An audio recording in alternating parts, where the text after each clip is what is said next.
un coach d'excellence. Nous allons lire un passage dans l'Ancien Testament, dans le livre de Zacharie, où il est écrit « Ce n'est ni par la puissance ni par la force, mais par mon esprit, dit l'Éternel, des armées. Amen. » Si un jour vous avez le privilège d'être comme Élisée marchant dans l'ombre d'un Élie, ou d'être comme Josué marchant dans l'ombre d'un Moïse, n'oubliez jamais que le Saint-Esprit demeure votre meilleur partenaire. Il est votre meilleur formateur, votre coach d'excellence. Je bénis le Seigneur pour mon père spirituel. J'ai eu le privilège de servir le Seigneur aux côtés d'un homme de foi.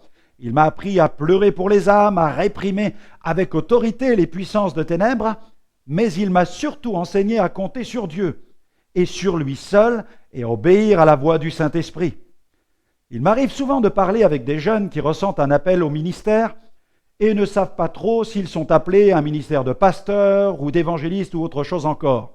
Ils ne savent pas s'ils doivent envisager un service à plein temps, quitter leur travail, etc.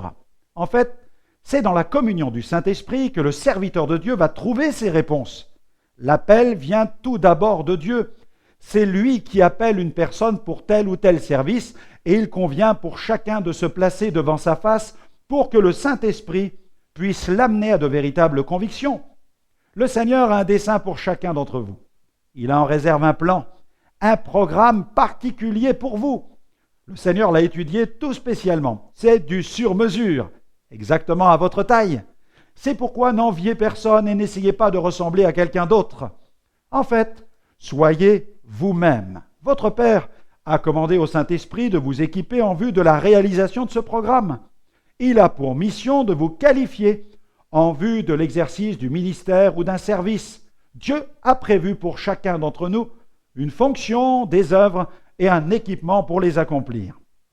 Lorsque le Saint-Esprit m'a clairement dit d'aller prêcher au Pakistan, une république islamique, mon téléphone a sonné à plusieurs reprises et ceux qui m'appelaient cherchaient à me décourager pensant que j'étais hors de sens, mais j'étais convaincu de la direction du Saint-Esprit.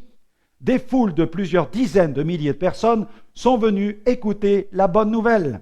Jésus, le Fils de Dieu, ressuscité, a guéri, il a délivré et il a sauvé. Une action que je vous recommande aujourd'hui. Aujourd'hui, levez-vous et demandez au Seigneur sa qualification. Il y a encore de la place pour ceux qui veulent voir l'évangélisation à ciel ouvert s'accomplir avec des signes et des prodiges. Que Dieu vous bénisse.